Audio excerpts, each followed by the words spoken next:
Salut l'équipe, c'est Souf, bienvenue dans cette nouvelle vidéo. Je suis ravi de vous retrouver à Orchoubé. On est au nord de Vancouver pour cette vidéo. Avant tout, bienvenue aux nouveaux abonnés qui ont rejoint la chaîne dernièrement. Je suis ravi de voir que vous êtes de plus en plus nombreux à partager votre passion pour le voyage et pour le changement. Dans les vidéos précédentes, je vous avais expliqué pourquoi j'avais démissionné de mon emploi qui m'a permis d'avoir la résidence permanente. Et aujourd'hui, les amis, je vous explique comment j'ai privilégié la qualité de vie au salaire et pourquoi ce job de rêve et bien plus que de l'argent. C'est parti les amis. Je vous amène à White Cliff Park dans les hauteurs de Orchoubé. Vous allez voir un magnifique spot avec vue sur les montagnes et vue sur l'océan.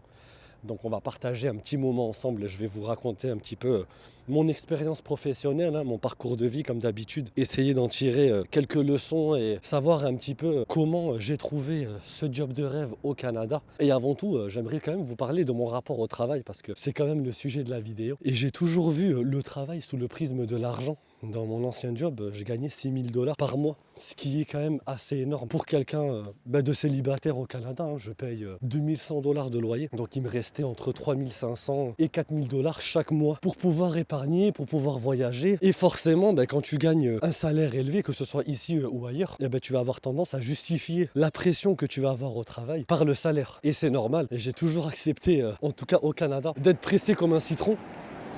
J'ai travaillé pendant mes jours off, j'ai enchaîné des 10 jours de travail d'affilée, j'étais pas payé les jours fériés, j'avais toujours mon téléphone professionnel sur moi, je ramenais le travail à la maison. Ça c'est quelque chose que je déteste. Pendant cette période-là, j'avais ce fameux confort illusoire parce que j'avais l'argent qui me permettait de voyager, qui m'a permis aussi d'investir pour cette chaîne YouTube, acheter les caméras, l'ordinateur, les micros que vous voyez, etc.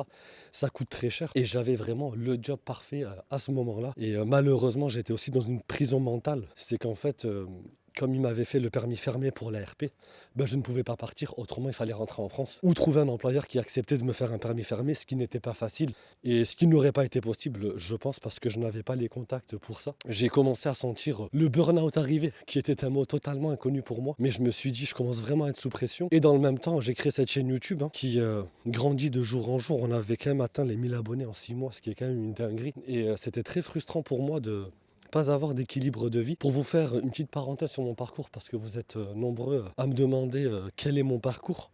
Si vous voulez, j'ai arrêté mes études après le bac, j'avais 18 ans, et j'ai travaillé à l'usine en intérim en tant que préparateur de commandes pendant 2-3 ans, et je gagnais 1080 € net avec les tickets resto. Exceptionnel, merci la France, merci le salariat. Et je me suis dit, il est hors de question que je passe le reste de mes jours comme ça.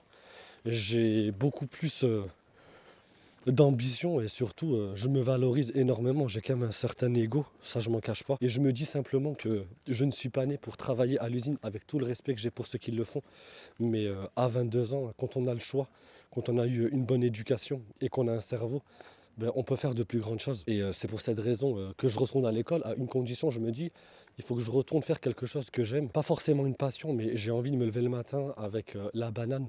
J'ai quand même envie de me dire que j'ai envie de faire quelque chose que j'aime, qui me permette de bien gagner ma vie. Et surtout, j'ai envie de choisir un métier qui ne connaît pas la crise. En temps de crise, il y a toujours des riches. Les riches font toujours de l'argent et consomment toujours. C'est aussi pour ces raisons que j'ai choisi le domaine de l'horlogerie. Donc j'ai passé mon CAP horlogerie, que j'ai raté la première année, donc j'ai redoublé. Mon parcours est parsemé d'échecs, plein de leçons.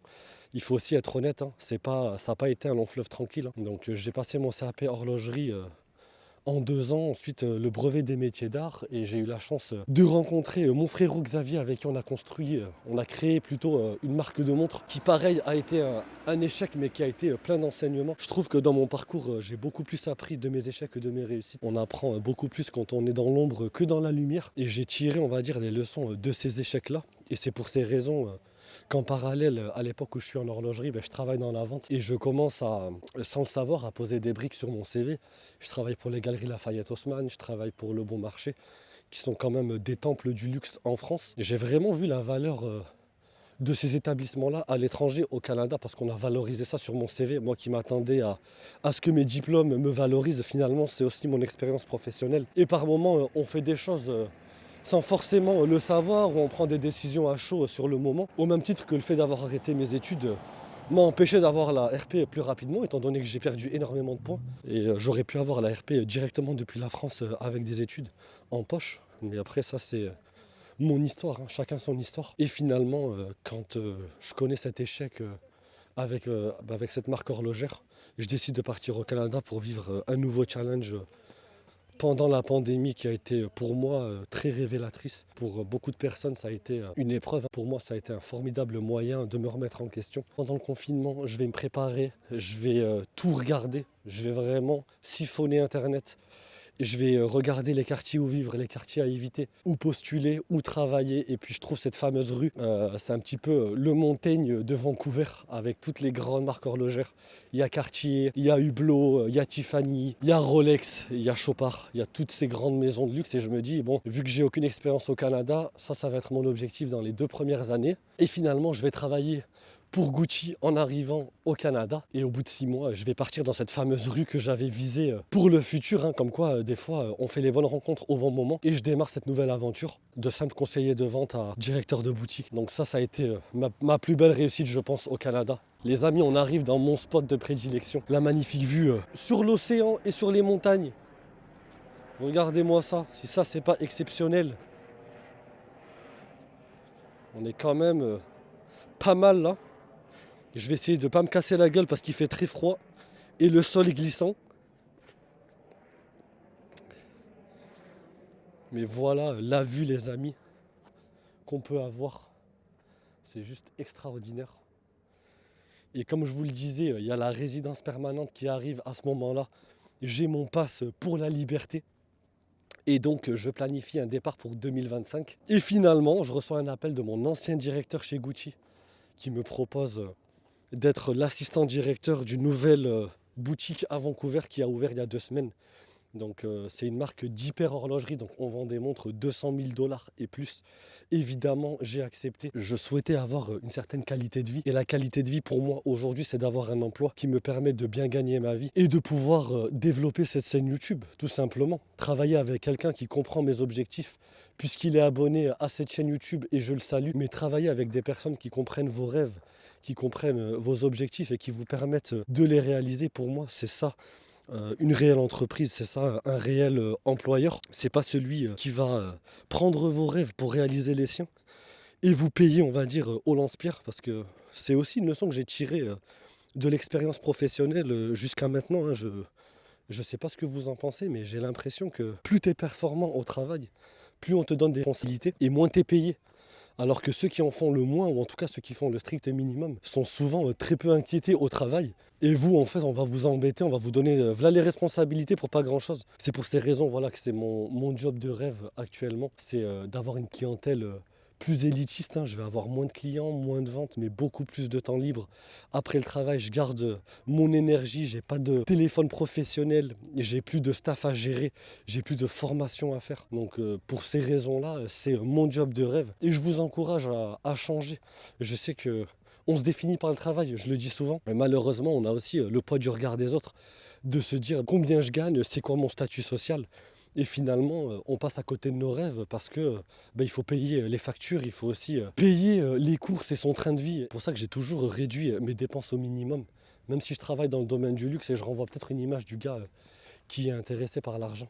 C'est pas du tout le cas. Aujourd'hui, ce qui m'intéresse, c'est de vivre de cette chaîne, d'être indépendant, de réaliser mes rêves, de voyager.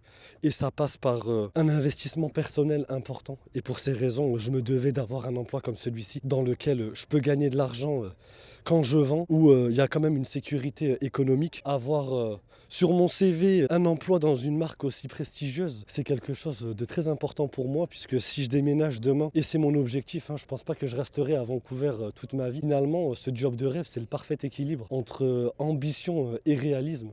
Je peux continuer de vivre tout en nourrissant mes rêves et mes objectifs.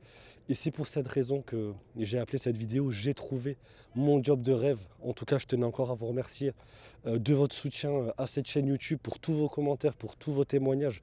Je suis super content de voir que vous avez été nombreux à passer le cap de vous être installés au Canada, au Luxembourg et ailleurs. J'apprends énormément de vos expériences et le but encore une fois c'est d'apprendre les uns des autres et de grandir humainement. Donc je vous remercie encore pour ça et c'est ici que se termine cette vidéo. J'espère qu'elle vous aura plu et comme d'habitude j'espère qu'elle vous aura apporté de la valeur. C'est tout ce qui m'importe. Je vous dis à la semaine prochaine pour une nouvelle vidéo et comme toujours l'espace commentaire est ouvert et il y a mon compte Instagram qui s'affiche. Je réponds à tout le monde. À très bientôt l'équipe. Salut!